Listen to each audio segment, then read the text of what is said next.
The phone slipped from my trembling fingers, clattering onto my mahogany desk. 3 messages. That's all it took to shatter 28 years of marriage into jagged pieces that now cut through my chest with every breath. I'm Rachel, and until 5 minutes ago, I thought I knew exactly who I was. Director of Administration at Innovatech, devoted wife to the CEO, master of keeping everything running smoothly.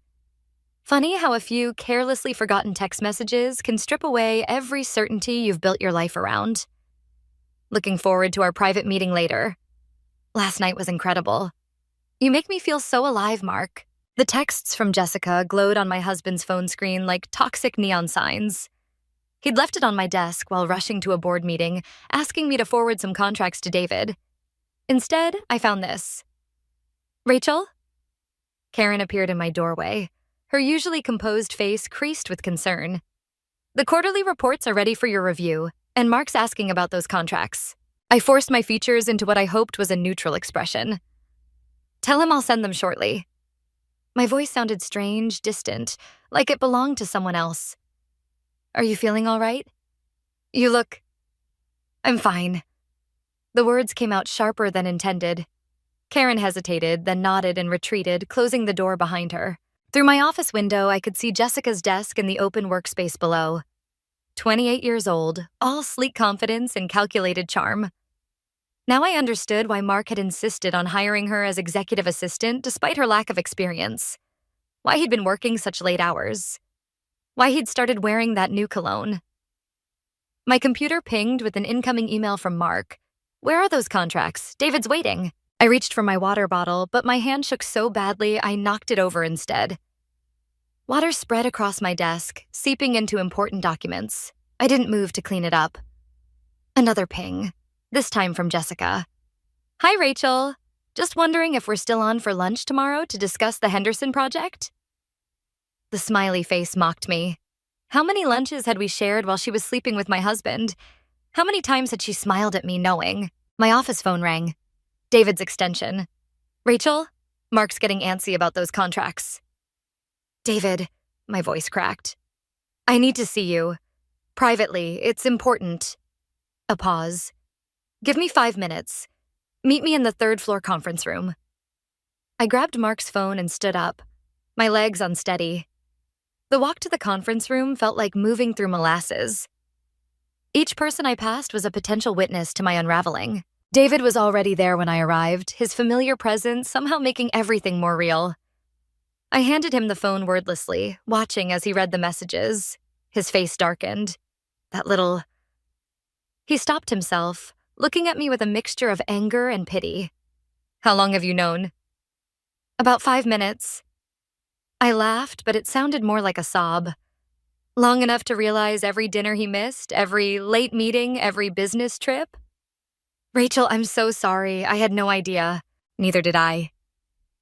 I moved to the window, watching the city below continue its normal rhythm while my world imploded. What I can't figure out is whether I was truly blind or if I just didn't want to see it. David stepped closer, his reflection appearing beside mine in the glass. What are you going to do? I studied our reflections. David's concerned face, my own hollow expression. In that moment, something shifted inside me. The initial shock was crystallizing into something harder, colder. I'm going to do what I do best, David. I'm going to organize things. I turned to face him, starting with the systematic dismantling of everything Mark and Jessica hold dear. David's eyebrows shot up. That doesn't sound like you. No, I agreed, my voice steady for the first time since finding the messages.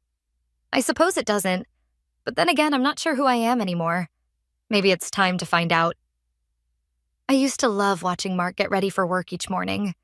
Today, studying his reflection in our bedroom mirror as he adjusted his tie, I wondered how many of those morning routines had been lies. The Henderson contract needs your signature, he said, not meeting my eyes in the mirror. Jessica prepared an excellent summary. Of course she did. I gripped my coffee mug tighter.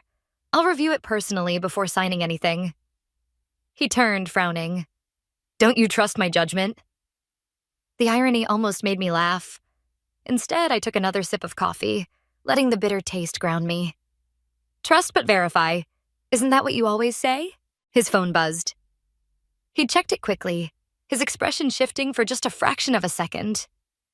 Anyone else might have missed it, but I'd spent 28 years reading his face. Board meeting, he muttered, heading for the door. Don't wait up tonight. Another late one?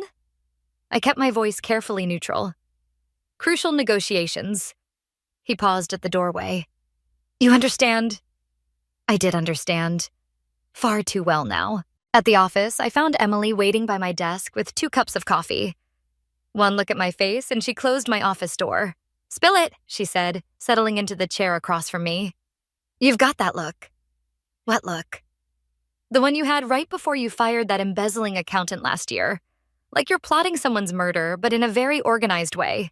I almost told her everything, but Emily had known Mark almost as long as I had. The truth would hurt her too, and I wasn't ready to share that burden. Just reviewing the Henderson contract, I said instead. Something feels off. Speaking of off, Emily leaned forward. Did you see Jessica's presentation yesterday? The one about restructuring the admin department? My stomach clenched. No, I wasn't invited. That's what felt weird. It was your department, but she ran the whole thing. Mark seemed impressed. Emily studied my face. Rachel, is everything okay between you and Mark? Before I could answer, David appeared in my doorway. Sorry to interrupt, but Rachel, we need to discuss those contract revisions. Emily took the hint and left. David closed the door behind her. Jessica's making moves, he said without preamble. She's proposed restructuring the entire administrative hierarchy. Under her plan, your position would be redistributed. The coffee turned to acid in my stomach. Mark approved this? He's reviewing it. Rachel, she's systematically undermining your authority while positioning herself as indispensable. And Mark... David hesitated. He's not exactly discouraging her. I opened my laptop, pulling up the Henderson contract. Show me everything. For the next hour, David walked me through Jessica's carefully constructed power play. Every proposal, every meeting, every casual suggestion to Mark, all designed to slowly edge me out of my own department. The question is, David said finally, what are you going to do about it? I stared at the contract on my screen, remembering the day Mark and I started this company in our garage. How we'd stayed up late, planning, dreaming, building something together. Now he was planning my professional execution with his mistress. First, I said, I'm going to find out exactly what's in this Henderson contract that Jessica's so eager for me to sign. David raised an eyebrow. And then? Then I'm going to remind everyone exactly why I've been running this department for 20 years. I met his gaze, starting with the quarterly review meeting tomorrow. Jessica's presenting the new restructuring plan there. Is she? I allowed myself a small smile. We'll see about that. Later that evening, I was still at my desk when I heard voices from Mark's office. Through the glass walls, I watched Jessica perch on his desk, laughing at something he'd said. His hand brushed her knee as he reached for some papers. 28 years ago, he'd touched my knee the same way, in our first office together. I'd thought it was forever then. Now I watched him repeat the gesture with Jessica and felt something inside me harden into resolve. Karen, I called softly. His assistant looked up from her desk. Please schedule me first for tomorrow's quarterly review. There are some things the board needs to hear. Karen nodded, her eyes flickering between me and the scene in Mark's office. I wondered how long she'd known, how many others had seen what I'd been blind to. Tomorrow, they'd all see something very different. The quarterly review meeting started exactly as Jessica planned, except she wasn't the one standing at the podium. The boardroom fell silent as I clicked through my presentation, methodically dismantling every one of her proposed changes to my department. As you can see, I said, highlighting the financial projections, this restructuring would cost us nearly $2 million in the first year alone. I paused, letting that sink in. And that's before we factor in the loss of institutional knowledge. Mark shifted in his chair, his jaw tightening. Jessica's perfectly manicured nails drummed against the conference table. Neither had expected this. These numbers, Mark interrupted, they seem rather pessimistic. They're actually conservative. David's voice carried from the other end of the table. I've verified Rachel's calculations myself. I clicked to the next slide. But the real concern isn't just financial. Let's look at the Henderson contract. Jessica's fingers stopped drumming. The proposed changes would have given complete oversight of our largest account to a single junior executive. I met Jessica's eyes across the table. An executive with less than 6 months of experience in our industry. The room temperature seemed to drop 10 degrees. Board members started whispering among themselves. "That's a mischaracterization," Jessica said, her voice sharp. "The proposal clearly states that you would have sole signing authority on all Henderson decisions." I pulled up the contract language. "Including budget allocations, staffing, and project management. Interesting, considering you've never managed a portfolio of this size." Mark approved the proposal. She shot back. "Did he?" I turned to the board. "Did any of you actually see the full contract? Or just the executive summary Jessica prepared?" More whispers. Mark's face had gone from tight to thunderous. "Rachel," he warned, "this isn't the appropriate forum." "It's exactly the forum." I pulled up another document. Because while reviewing the contract, I discovered something else. Someone has been systematically altering project reports for the past 3 months. Changing numbers, shifting resources, small amounts easily missed. Unless you know where to look. Jessica's face went pale. "That's a serious accusation." "It is." I clicked again, showing a trail of digital breadcrumbs. Every altered document traces back to one user ID. Would you like to explain that, Jessica? The room erupted. Board members demanded explanations. Mark tried to call for order. Through it all, Jessica stared at me with naked hatred. "This is a witch hunt," she declared, standing. "Rachel's obviously feeling threatened by changes to her outdated system, and we all know why she's really doing this." "Jessica," Mark snapped, but she was already pulling out her phone. "Should we discuss the real reason you're so desperate to discredit me, Rachel? Should we show everyone the texts, the photos?" My heart stopped. "What photos?" But Jessica's triumphant smile faltered as she scrolled through her phone. Her face changed from confidence to confusion to panic. "They're gone," she whispered. "Everything's gone." "Cybersecurity audit," David explained calmly. "Standard procedure when we discover unauthorized system access. All personal devices connected to company accounts were automatically wiped. Policy, you understand." Jessica's phone clattered to the table. She looked at Mark, but he was staring at the financial projections on the screen, his face ashen. "The board needs time to review these findings," the chairman announced. "We'll reconvene tomorrow morning. Jessica, please remain available. We'll have questions." People filed out, leaving me alone with Mark and Jessica. The silence stretched like a rubber band about to snap. "You've ruined everything," Jessica hissed. "No," I replied quietly. "You did that yourself. I just showed everyone where to look." Mark finally spoke. "Rachel, save it." I gathered my papers. "By the way, I'm staying at Emily's tonight. Don't wait up." I walked out with my head high, but my hands were shaking. In my office, I found David waiting. "That was quite a show," he said. "Are you okay?" I sank into my chair. "She had photos, David. What photos? Does it matter now?" "I suppose not." I looked through my office window at the chaos unfolding in the executive suite. Jessica was crying, Mark was shouting, and board members were huddled in corners making urgent phone calls. "What happens next?" David asked. I thought about the other documents I'd discovered, the ones I hadn't shown yet, the ones that would finish what today had started. "Next," I said, "we make sure neither of them can hurt anyone else." Emily's guest room felt like a prison cell, despite the fresh flowers and carefully arranged toiletries. I'd been staring at the ceiling for hours when my phone buzzed with a text from an unknown number. "We should talk. Coffee at Riverside Park?" Lucas, Jessica's friend. I'd seen him around the office, always hovering at the edges of conversations. What game was she playing now? I met him by the river an hour later. He looked nervous, clutching a manila envelope like a shield. "Jessica doesn't know I'm here," he said before I could speak. "But there are things you should see." The envelope contained photos, dozens of them. Mark and Jessica at restaurants, hotels, private moments that turned my stomach. But mixed among them were others. See, See you. Surveillance photos of me. At the grocery store, getting coffee. Outside Emily's house last night.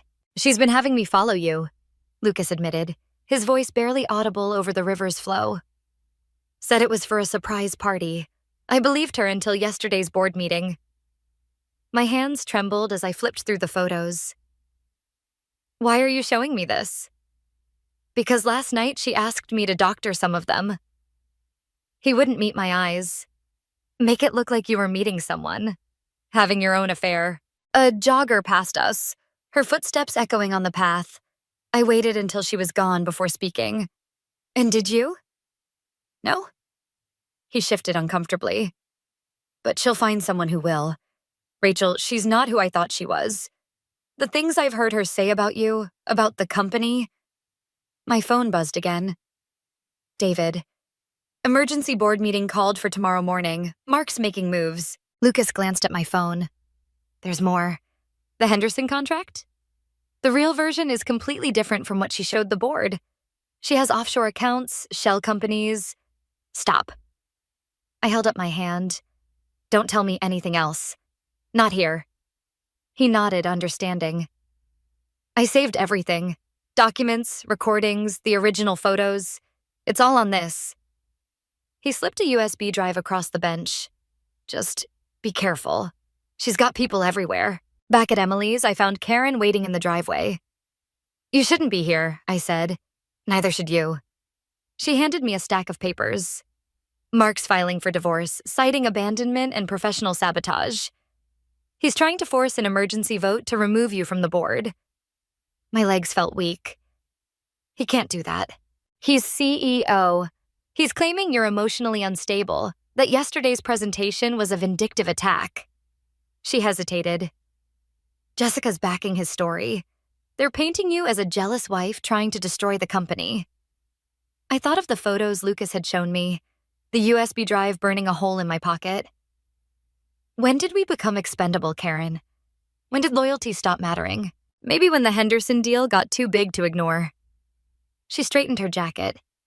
The board meets at 9 tomorrow. Whatever you're planning, do it before then. After she left, I called David. How bad is it? Bad, he said. Mark's gathered enough votes. If you show up tomorrow, you'll be removed and possibly face criminal charges for corporate espionage. I laughed, the sound harsh in Emily's quiet house. Espionage against my own company? Rachel. David's voice softened. Maybe it's time to walk away. Take the settlement they'll offer. Start fresh.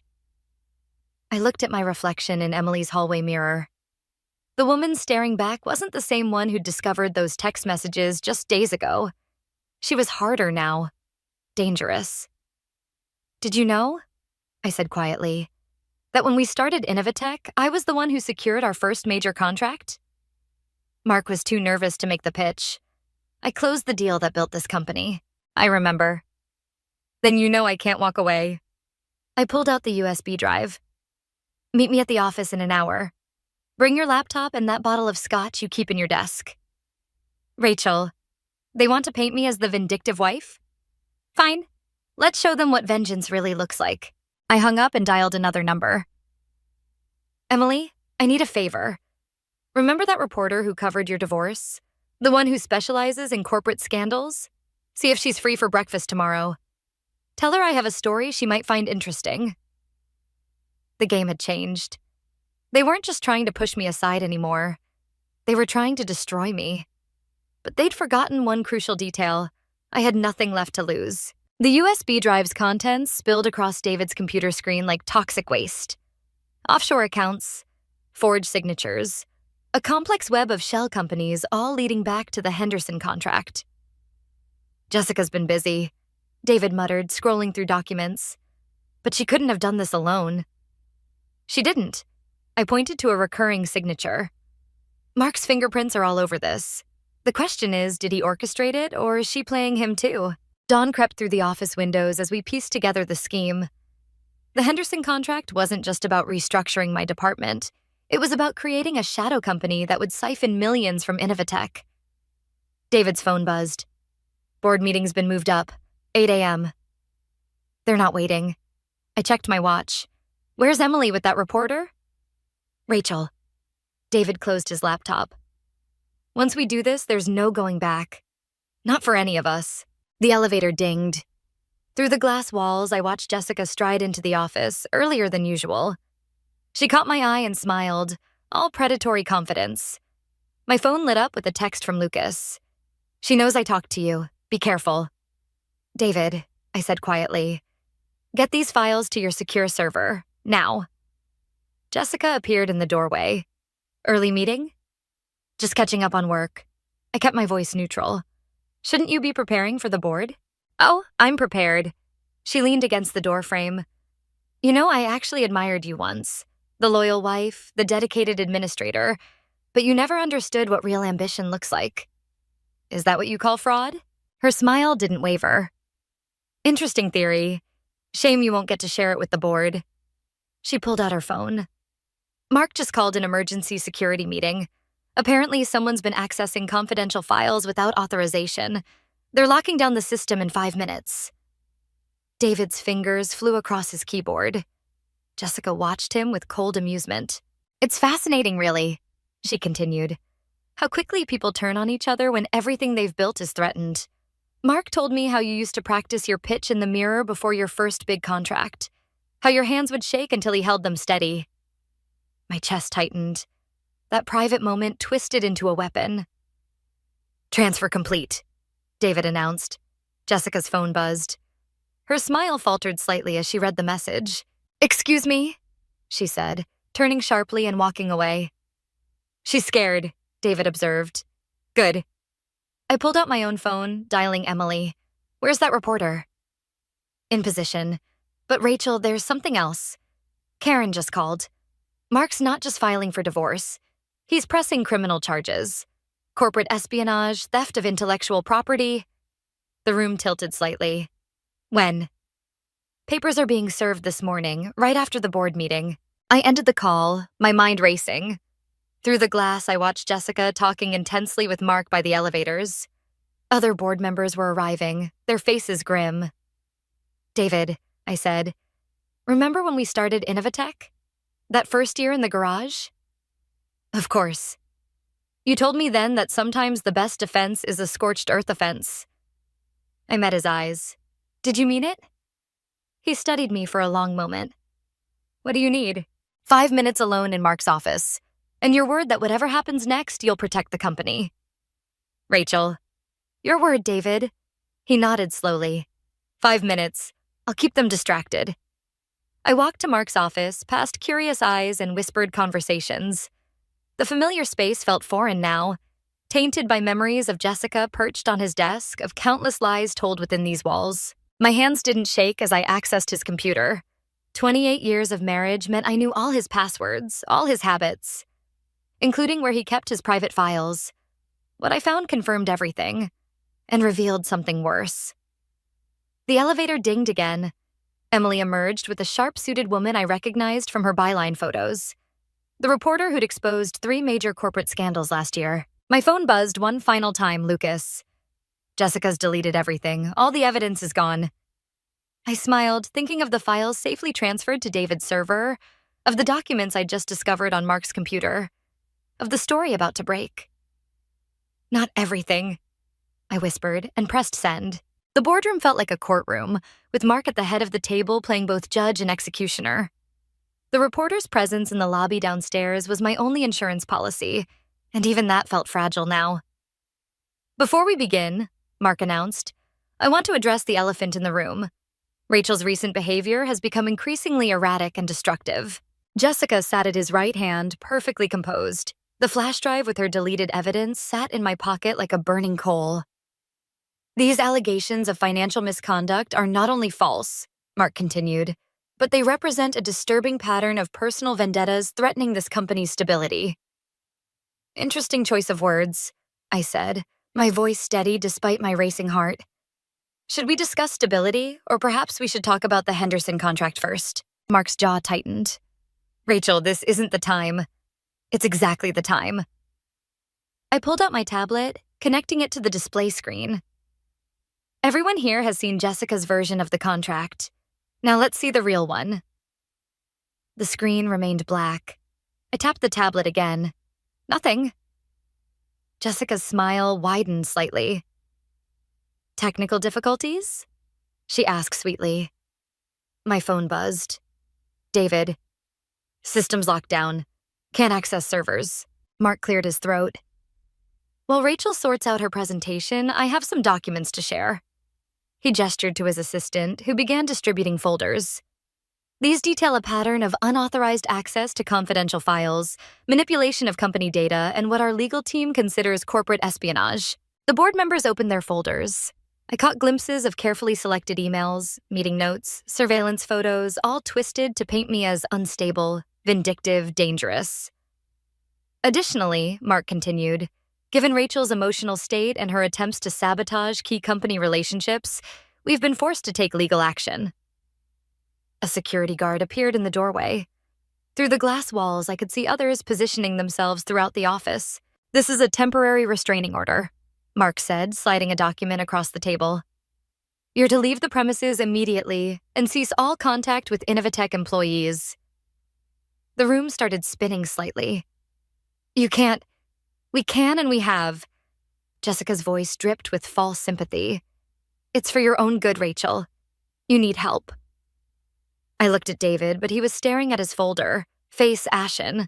Whatever evidence they'd manufactured must have implicated him too. If you'll excuse us, Mark said to the board, security will escort Rachel out. We can continue our meeting afterward to discuss the company's future direction. The guard stepped forward. Through the glass, I saw Emily being stopped in the lobby, the reporter ushered out by security. Wait. My voice sounded distant, even to myself. Don't you want to know what I found in your private server, Mark? He froze. Jessica's smile slipped.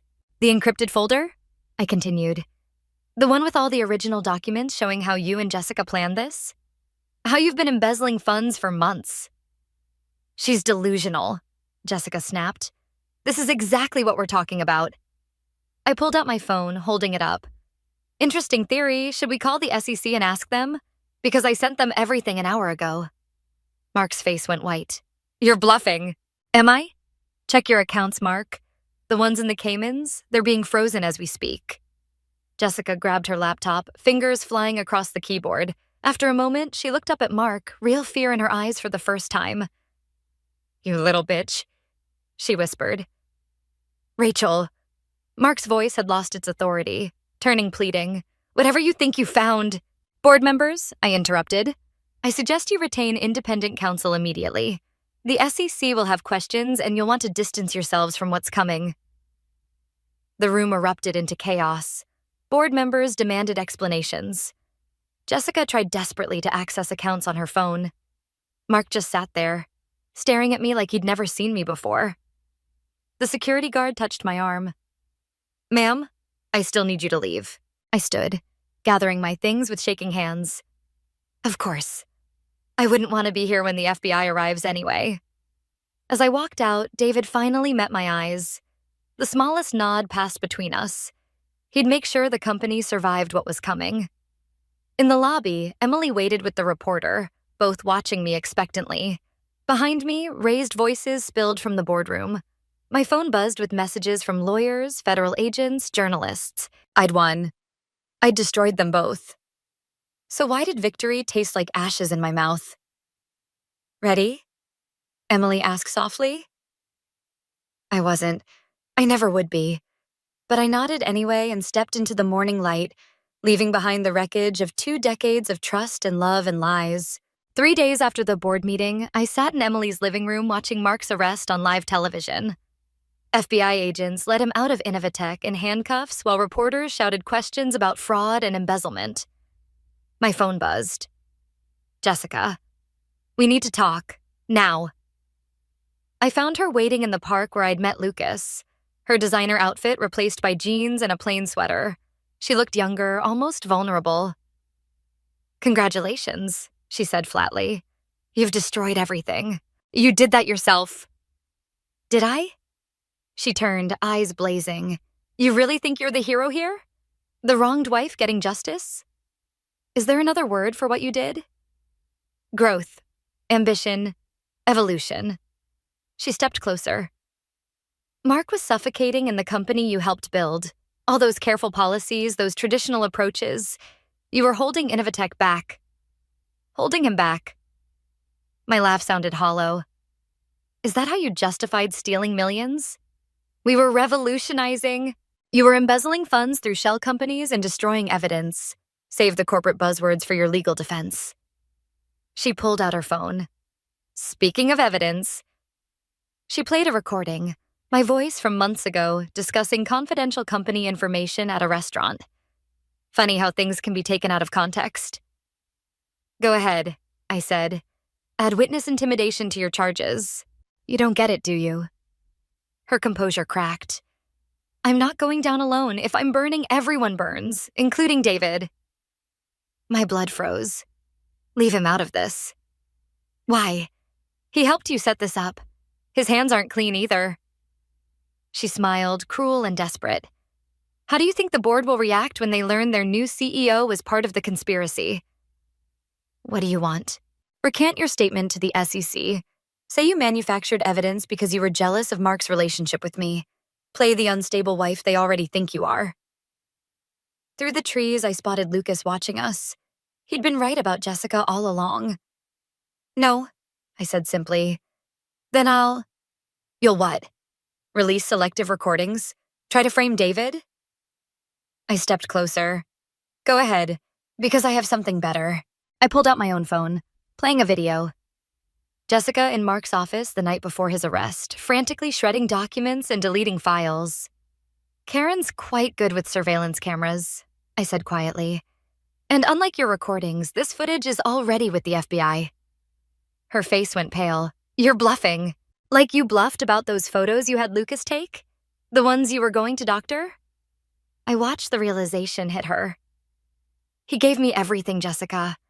Every conversation, every plan, every threat. He wouldn't. He did. Because unlike you, some people still have a conscience. She lunged for my phone. I stepped back, letting her momentum carry her forward until she stumbled. It's over, I said. The FBI has everything. The SEC has frozen all the accounts. Even if you run now, there's nowhere to hide. You self-righteous bitch. She straightened, mask finally falling away completely. You think this makes you better than me? You destroyed your own marriage out of spite. No, I corrected her. I destroyed it for justice. The difference matters. Police cars appeared at both park entrances. Jessica saw them too, her expression shifting from anger to fear. One last thing, I said as officers approached. Those traditional policies you hated? They're why Innovatech survived 20 years before you showed up. Remember that in prison? They led her away, reading her rights. Lucas watched from the trees, relief visible on his face. My phone buzzed with a message from David. Board meeting tomorrow. Time to rebuild. Emily appeared beside me. You okay? I watched Jessica's figure disappear into a police car, thinking of Mark's face on the news, of 28 years reduced to criminal charges and betrayal. No, I admitted, but I will be. Was it worth it? I thought of the company we'd built, the trust we'd shared, the love I'd thought would last forever. All of it shattered now, but in its place something else had grown, something harder, clearer, more honest. Ask me tomorrow, I said, turning away from the police cars. Right now I need a drink. Emily linked her arm through mine. I know just the place. Behind us, sirens wailed into the distance, carrying away the last pieces of my old life. Ahead lay something new, uncertain but mine alone. The divorce papers sat unsigned on Emily's coffee table while CNN played footage of Mark's perp walk for the 100th time. My phone buzzed with a message from David. Board meeting in an hour. You coming? I hadn't been back to Innovatech since that day. Part of me wanted to leave it all behind, start fresh somewhere else. But that would mean letting them win in a different way. The office felt smaller somehow. Karen met me in the lobby, her familiar efficiency unchanged. They're waiting in the main conference room. And Rachel... She hesitated. There's a letter. From Mark. I slipped it into my pocket unopened. The boardroom fell silent as I entered. David stood at the head of the table, looking more comfortable there than Mark ever had. As I was saying, he continued, We need to rebuild trust, both internally and with our clients. He nodded to me, which is why I'm proposing Rachel take over as Chief Operating Officer. Murmurs rippled through the room, not all of them positive. The same Rachel who saved this company from fraud, David interrupted. Who protected our clients' interests? Yes, that Rachel. I studied the faces around the table. Some wouldn't meet my eyes. Others looked calculating, measuring this new reality against their ambitions. I'll need time to consider the offer, I said. David nodded, unsurprised. Take all the time you need. We're not going anywhere. Afterward, I found myself in my old office. Everything was exactly as I'd left it, down to the water stain on my desk from that morning I discovered the texts. Lucas appeared in the doorway. I'm leaving Innovatech, he said without preamble. Got a job offer in Seattle. Running away? Learning from mistakes. He shifted uncomfortably. Jessica called me from jail, wanted me to testify that you set her up. And? I told her the truth would come out either way. He managed a small smile. Good luck, Rachel. Try not to destroy any more companies. After he left, I finally opened Mark's letter. His handwriting was shaky, prison paper cheap and thin. I never meant for any of this to happen, it began. I crumpled it without reading further. Some explanations came too late. Emily found me still sitting there at sunset. David called, said you haven't given him an answer. I don't know if I can walk these halls every day, I admitted. Everything here reminds me of what you lost or what you gained. I thought about that first day in the garage, dreaming up Innovatech with Mark, how young we'd been, how full of hope. Then I thought about Jessica's face when justice finally caught up with her, about Mark's betrayal, about the strength I'd found in the wreckage. Both, I said finally. Then maybe that's your answer. Emily perched on my desk. You can't erase the past, but you can build something new on top of it. My phone buzzed. A news alert. Jessica had taken a plea deal, agreeing to testify against Mark. The final piece falling into place. I pulled out the divorce papers, signing my name with steady hands. The movement knocked over a frame on my desk, an old photo of Mark and me at Innovatech's opening. The glass cracked, creating a web of fractures across our smiling faces. Perfect metaphor? Emily asked. Perfect ending. I stood, gathering my things. Tell David I'll take the job, but I want Lucas's old office. Not this one? No. I looked around the space one last time. This room belongs to someone I used to be. Time to let her go. We walked out together, past Karen's knowing smile, past the boardroom where power had shifted like tectonic plates, past all the memories of love and betrayal and revenge. In the lobby, the security guard held the door. Good night, Mrs. He stopped, uncertain. Just Rachel, I said, stepping into the evening air. That's all I need to be now. Emily linked her arm through mine. Dinner? Actually, I said, I think I'll walk for a while. I want to remember this feeling. What feeling? I looked back at the building where I'd lost everything and found myself. Freedom. The sun set behind Innovatech's glass towers, casting long shadows across the city. Tomorrow would bring new challenges, new battles, new choices. But tonight, in this moment between ending and beginning, I finally felt whole.